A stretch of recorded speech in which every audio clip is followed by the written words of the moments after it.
Class 12th students, this is second part of Unit 14, Biomolecules. Firstly, I am going to take definitions of different types of carbohydrates. As you know, carbohydrates are basically of three types. First type is monosaccharide. This is simplest carbohydrate. Simplest carbohydrates which do not get hydrolyzed, soluble in water and sweet in taste. Which do not get hydrolyzed, soluble in water and sweet in taste, called monosaccharide, such as glucose. Glucose is an aldose, whereas fructose is a ketose. Then a second type of carbohydrate is oligosaccharide. Oligosaccharide on hydrolysis gives 2 to 10 monosaccharide units. Correct? Like lactose, this gives 2 monosaccharide unit. That means lactose is a disaccharide. Raffinose gives 3 monosaccharide unit. That means raffinose is a trisaccharide. Whereas stachyose is a tetrasaccharide, gives 4 monosaccharide units on hydrolysis. And third type of carbohydrate is polysaccharide. Polysaccharides on hydrolysis gives several molecules of monosaccharide. That means gives several monosaccharide units. Like starch. Starch is a homopolysaccharide, gives same type of monosaccharide units. And next is glycogen. It is a heteropolysaccharide, gives different types of monosaccharide units. You can also know carbohydrates can be identified by the Moles test, Fehling test, Benedict's solution test and Tollens solutions test. Now I am going to discuss some tests of carbohydrate. First is on heating with Fehling solution. Glucose gives red precipitate, whereas sucrose and starch can't give this precipitate. And second test is on heating with Tollens reagent. Tollens reagent is a ammonical silver nitrate solution. Monosaccharide forms silver mirror, whereas sucrose and starch, that means disaccharide and trisaccharide, not. And third is on heating with phenylhydrazine. Glucose forms or gives yellow colored crystals of osazone, whereas in disaccharide and trisaccharide, osazone is not formed. And next test is on heating with resorcinol and HCl. Glucose can't give red wine color or any color, whereas sucrose, that means disaccharide, gives red wine color, and starch can't give this color. And next is on adding NaOH solution and 1 to 2 drops of cobalt nitrate. A monosaccharide can't give this test, whereas disaccharide, sucrose, gives violet color, and starch also can't represent this test, cannot represent this test. And next is on adding I2 solution, iodine solution in aqueous solution with iodine polysaccharide, that means starch, gives blue violet color, and monosaccharide, disaccharide, not. Now next test is on heating in a dry test tube. On heating in a dry test tube, monosaccharide like glucose melts into brown, firstly melts into brown colored substance, and smell of burnt sugar, gives smell of burnt sugar, then after turns black on heating further. Correct? And sucrose, that means disaccharides, melts at 463 Kelvin near about and becomes brown at 473 Kelvin. and Charles at high temperature. Whereas polysaccharide like starch, Charles on heating strongly. That means can't melt directly. Charles on heating strongly. Then next is general formula of different types of carbohydrates, that mean monosaccharide, disaccharide and polysaccharide. So monosaccharide, general formula of monosaccharide is CnH2nOn, whereas N is equal to 3 to 7. Correct? And second is disaccharide. General formula of disaccharide is Cn plus 1 H2nOn. Correct? And general formula of polysaccharide is C6H10O5 whole N or C5H8O4 whole N. Now I am going to discuss glycogen. The carbohydrates are stored in animal body as glycogen. Correct? In our body, carbohydrates stored in form of glycogen. It is present in liver, muscles, brain. Correct?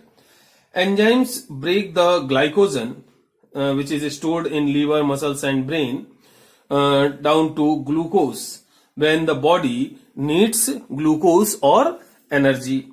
Now I am going to discuss difference between glycogen and starch. Listen carefully. Glycogen is more highly branched than amylopectin starch. Correct? Glycogen chain consists of 20 to 25 glucose unit. This is basic difference between starch and glycogen. Now next is glycosidic linkage. Glycosidic linkage, that mean bond between two monosaccharide units. The oxygen, that mean ethyl, linkage through which two monosaccharide units are joined. Correct? By which two monosaccharide units are joined together by the loss of a water molecule to form a molecule of disaccharide is called glycosidic linkage. For example, sucrose, it is a disaccharide, is composed of C1 of alpha glucose when C1 carbon of alpha glucose combines with C2 carbon of beta fructose through glycosidic linkage, then forms sucrose. Correct? This is alpha D or plus glucose, and this is beta D or plus fructose. Both units combined through oxygen. So this bond formed by oxygen atom is called glycosidic linkage or glycosidic linkage. This is sucrose unit. Then next, structural difference between starch and cellulose. Correct? So starch represents very complex structure. It is a polysaccharide, consists of several monosaccharide units. But in short, starch consists of two components, amylose and amylopectin.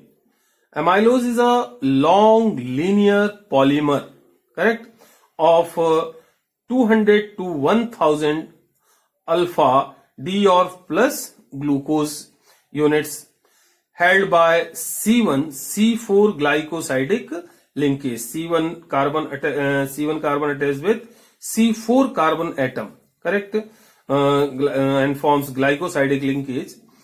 It is soluble in water. Amylopectin is a branched chain polymer. Amylopectin, like starch, is a branched chain polymer of alpha D or plus glucose linkage, whereas branching occurs by C1 and C2 carbon atom. Correct? In starch, bonding in between first carbon and fourth carbon atoms of glucose and fructose, and in a amylopectin, this bonding is found between first carbon and sixth carbon atom. Correct? On the other hand, cellulose is a straight chain polysaccharide. Cellulose is a straight chain polysaccharide composed only of beta D or plus glucose units, which are formed by glycosidic linkage. Correct? Between C1 of one glucose unit and C4 of next glucose unit. That means glucose is a homopolysaccharide. Correct? Whereas cellulose, this bonding is found between C1 and C6 carbon atom. That means first carbon and 6 carbon atom. Then next is functions of carbohydrates. So carbohydrate is a main structural components of cell. It is a main structural component of cell, and carbohydrate acts as a biofuel and provides energy to organism for doing work, different types of work. Carbohydrates through oxidation provides energy. Suppose C6H12O6 on oxidation gives energy. 1 mole of C6H12O6 gives 2870 kilojoule energy and releases carbon dioxide and water molecule. The next is carbohydrate is stored in the liver as glycogen in animals, which hydrolyzes to provide the energy required. Correct? When energy is required, then carbohydrate gets stored from carbohydrate. Glycogen gets hydrolyzed and provides energy. The next is glucose is found in grass and plants, which provide energy to animal. Correct? Grazing grass, because these animals possess specific enzymes which hydrolyzes cellulose to glucose. Correct? Directly cellulose to glucose. And some hydrolysis reactions of carbohydrates are: first, hydrolysis of sucrose. Hydrolysis on sucrose on hydrolysis gives glucose and fructose unit. And next is hydrolysis of lactose. It is also a disaccharide, hence on hydrolysis gives also glucose and fructose units. Okay students, this is enough for this video. We will take next topic as in next video.